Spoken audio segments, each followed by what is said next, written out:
In previous tutorial of the text mining project, we focused on text classification, in which we had different headlines of news and we tried to categorize them in terms of the category which they have.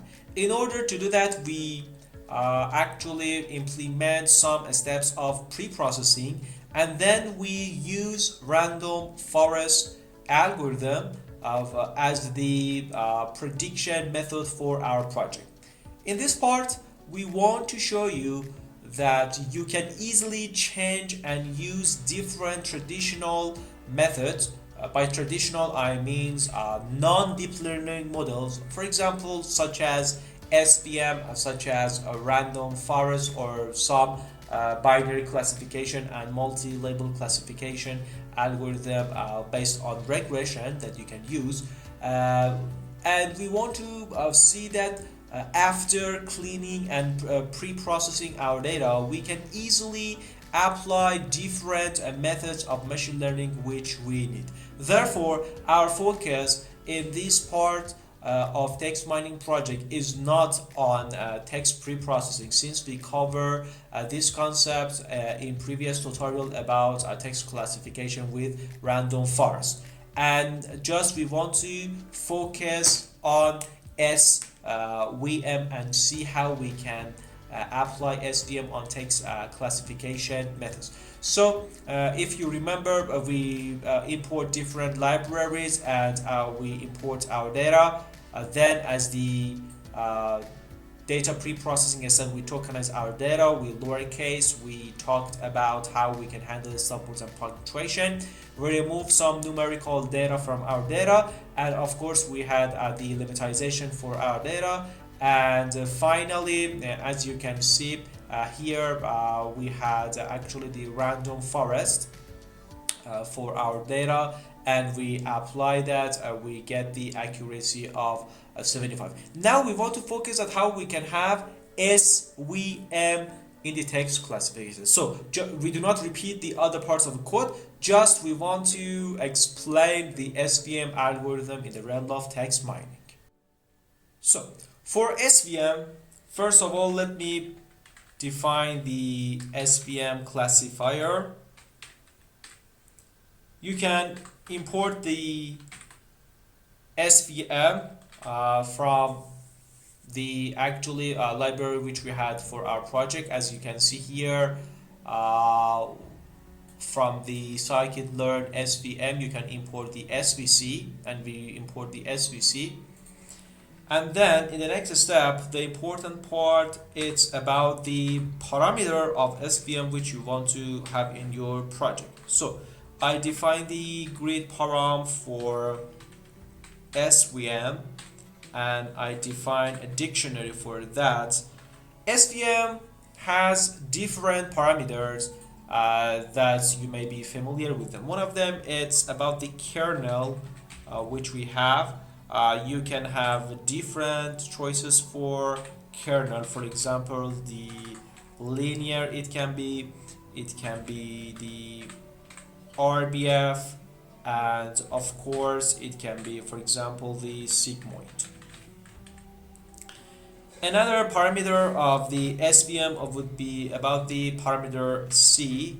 For example, we will cover it from the smallest value to actually the more value. For example, let me put another smallest value, for example this one, and another parameter of that would be the gamma.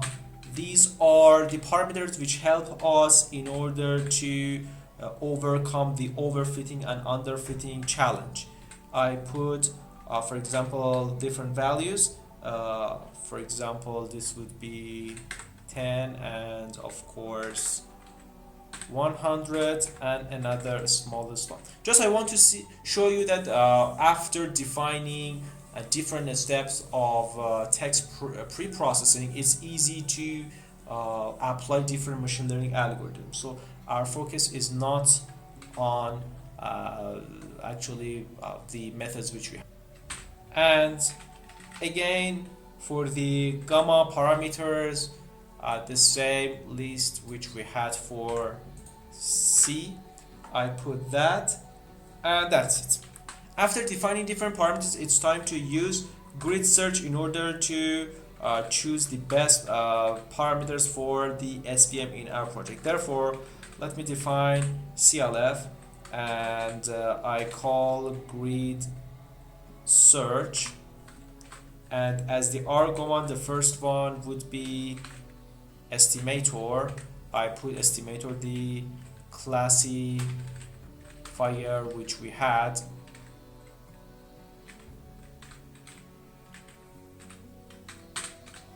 and then in terms of param grid, I pass the grid param that we had for SVM, and in terms of scoring, I will use the accuracy, and imagine that a CV of fault which we want to use.